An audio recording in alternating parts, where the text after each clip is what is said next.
이번에 임명된 대통령실 비서관 출신의 김호진 백원국 국토부 1, 2차관이 대통령의 명령에 따라 제1카르텔로 양평 카르텔부터 조사할 것을 기대합니다.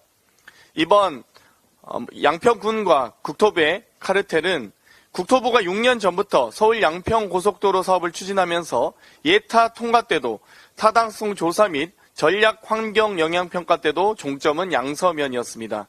국토부는 시뮬레이션 결과와 주민 반대 서명을 제출한 하남시 시작점 변경 요청은 묵살하고 대통령이 바뀌고 양평 군수가 바뀌자 종점 변경이 거론된 적도 없었던 양평군 요청은 수용했습니다.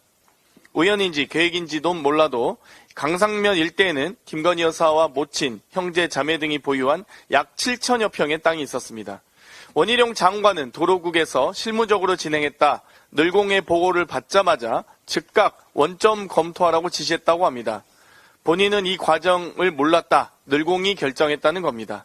이젠 실무 공무원 탓까지 합니다. 그럼 이 늘공이 누구인지 어떻게 노선 변경을 결정했는지 공개해야 합니다.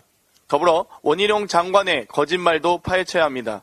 원 장관은 국토부가 노선 변경을 결정한 적이 없다고 했는데 이미 지난해 11월에 노선 변경이 사실상 확정된 상태였던 것으로 보도되고 있습니다. 지난해 8월만 해도 기존 노선이었는데 3개월 만에 노선을 변경해 전략 환경 영향 평가를 준비하고 사업을 추진한 것입니다. 어제 전 양평군수 인터뷰에 따르면 양평 지역구였던 김선교 전 의원이 최근 지역 행사에서 이렇게 이야기했다고 합니다. 원희룡 장관이 서울 양평 고속도로 관련 강상면으로 하자는 통화를 해서 본인은 뭐 좋겠다고 답변했다는 겁니다.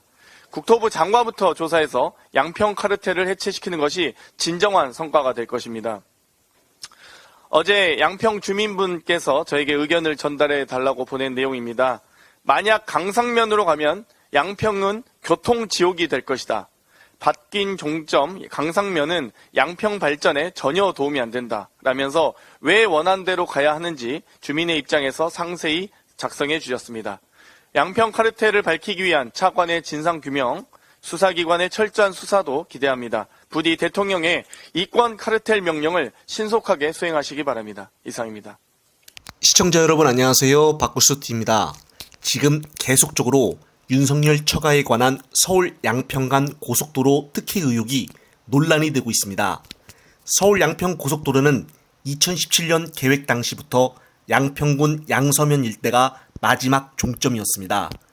2년 전까지만 해도 예비 타당성 조사를 통과할 때도 마찬가지였습니다. 그런데 돌연 양평군 강성면을 종점으로 바꾸는 안이 추진이 됐고 나중에 알고 보니 바뀐 종점 500m 거리에 윤석열 가족들 개인 명의로 땅을 가지고 있어서 문제가 더 심각해졌습니다.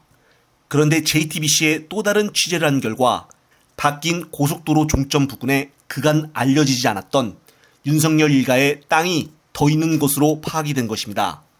바뀐 고속도로 종점에서 1km도 떨어지지 않는 곳인데 이곳이 바로 김건희 여사 가족이 운영하고 있는 부동산 개발회사가 갖고 있는 곳입니다. 다름 아닌 부동산 개발회사 ESIND가 두 개 필지를 합쳐 약 7,800제곱미터, 축구장 1개 크기가 넘는 땅을 단독으로 보유하고 있었던 것입니다. 부동산 개발업체인 ESIND는 김건희 어머니 최모 씨가 세웠고 오빠가 현재 대표로 있는 가족회사입니다. 이 회사는 예전에 특혜 의혹이 휩싸인 양평 공흥지구 개발 사업을 추진했던 회사이기도 합니다. 정말 충격적입니다. 이와 관련된 민주당 강득구의원의 영상 보시겠습니다. 우리가 일주일 전에 이 자리에서 기자회견을 했습니다.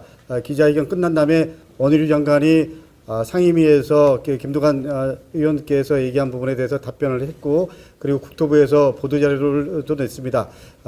그 연장선에서 저희들이 좀 분명히 말씀드리건데 저희가 현장에서 확인하고 그리고 여러 취재들을 해본 결과 원희룡 장관 얘기나 국토부 보도자료 내용들이 전혀 객관적으로 동의가 안 된다라는 겁니다.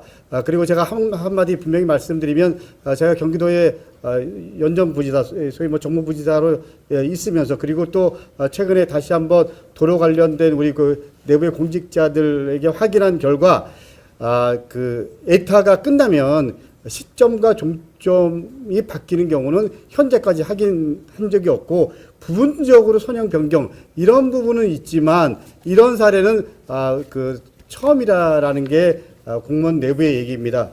그래서 저는 우리 그 위원실에서 우리 민생경제연구소와 함께 자료 요구한 부분 분명히 좀 주면 저희들이 다시 한번 그걸 근거로 해서 객관적인 사항들을 밝히겠습니다. 왜냐하면 우리들은 밝힐 의무가 있고요. 그리고 동시에 원희룡 장관과 윤석열 대통령께 얘기합니다.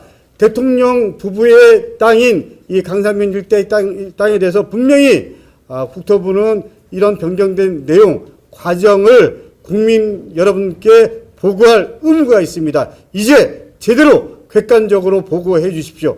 잠시 하늘을 손바닥으로 가릴 수 있는 것처럼 보이지만 역사가 언젠가 진실을 얘기하고 진실이 밝혀집니다. 그것이 역사입니다. 역사를 두려워하는 윤석열 정부, 역사를 무서워하는 원희룡 장관이 되시기를 진심으로 바라고 부탁드립니다. 이상입니다.